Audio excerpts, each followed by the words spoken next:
welcome. We're gonna have some ice cream chats and talk about why I don't like tropes.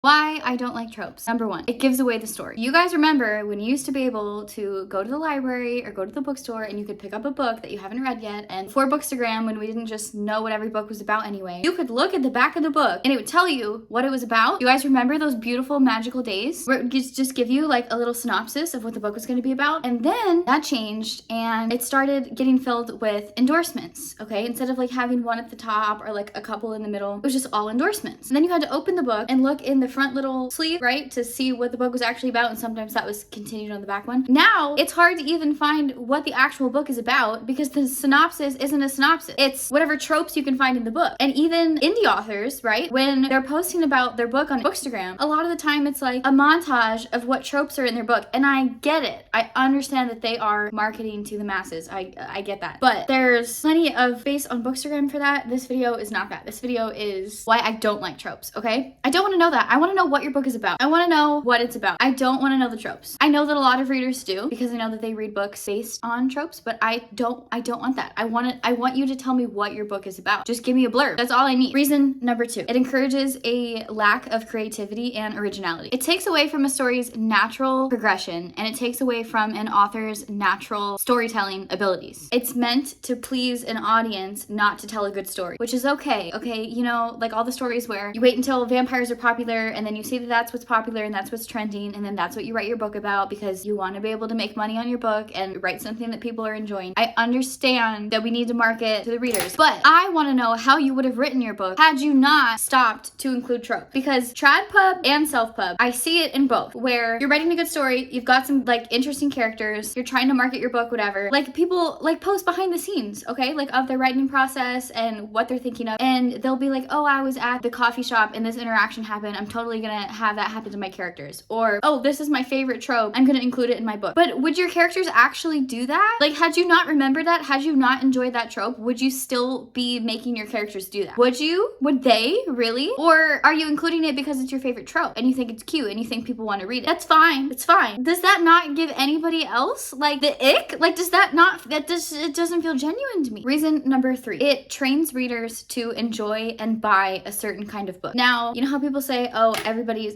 I totally forgot about my ice cream. People are like, oh, everybody's a reader. Everybody likes reading. You just haven't found the type of book that you like yet. That's why you think you don't like reading, because you haven't found the one yet, right? Like the one book that's going to convince you. So I get that because you haven't found the one. So naturally, when we find a kind of book that we like, we buy more of them, okay? That's why people develop like favorite genres. People get really into fantasy. Like they read Hunger Games and then they really like dystopian, or they read Percy Jackson or Harry Potter as a kid and then they get really into fantasy. Or they read like Sarah Destin and then they get really into like romance or fiction. But the problem is, if you're reading just based on tropes, isn't it like, it's kind of stereotypical, right? Like you always know what's gonna happen. Always. You're just reading the same story over and over again. Characters with different names, but they all are enemies to lovers and they all run into like the one bed trope. Is it really interesting to read over and over and over and over and over and over again when you're going into the book knowing that that's what's gonna happen? And if it is, if that's your answer, here's the other part. Do you know how much good literature you're missing out on though? You know, like I don't want to limit myself to only reading one genre. I don't want to only read books based off of a trope. Maybe this is just me. Maybe this is just my unpopular opinion. I don't know. I'll keep going. Reason number four. This kind of ties into number one about how like I want the actual description of your book, and I talked about like wanting a blurb. I want the vibe. Tell me the stakes. Like get me invested into your story so that I will know what the plot is going into it, because that's why I'm going to choose to read your book, okay? If I'm reading a description of a book and it looks totally boring and I don't think it's going to keep my interest, I'm not going to read it. But if I'm reading a blurb and it looks really interesting, I'm like, oh, I want to know what happens in that plot. I want to know if this main character succeeds. I want to know how they succeed. I want to see all the things that happen along the way. I want to know what happens. I want to see the end game. I want to see them defeat these odds and overcome whatever the challenge is presented in the description. I don't want to know the tropes. Like I want to know what is actually going to happen. Reason number five. How many times can you read only one bed trope? How many different possibilities are there? Like, there's not that many things that can happen, right? Regardless of what kind of books we're reading. The guy's a gentleman, somebody comes up with another solution, they build a pillow fort or whatever, or you're reading an open door book, in which case only one thing is ever gonna happen anyway. There's not that many things that can happen. It's like it's a singular scene, and like we really think that this happens this often in life, that it's just in every book. Have you ever been in that situation before? I haven't, and if I was in that situation, I'd be very concerned, and I would definitely find another way out of it. There's not that many things that can happen.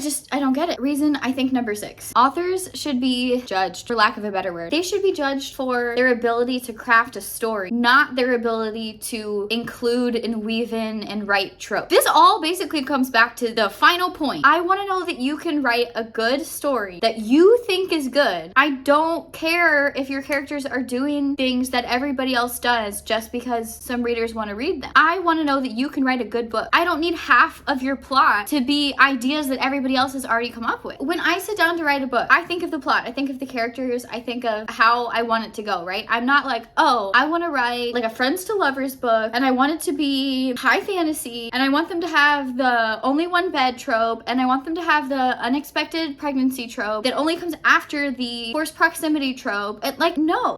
You guys don't hear how quiet it is now because I'm alone in my room, or in a room, but like I feel like people are gonna not like this, and you know what, we're just gonna go for it anyway. We're just gonna share our opinions, and we're gonna be okay with that because we have ice cream and we have books, and it is Friday evening, so we don't have to go to work tomorrow, and we have Jesus.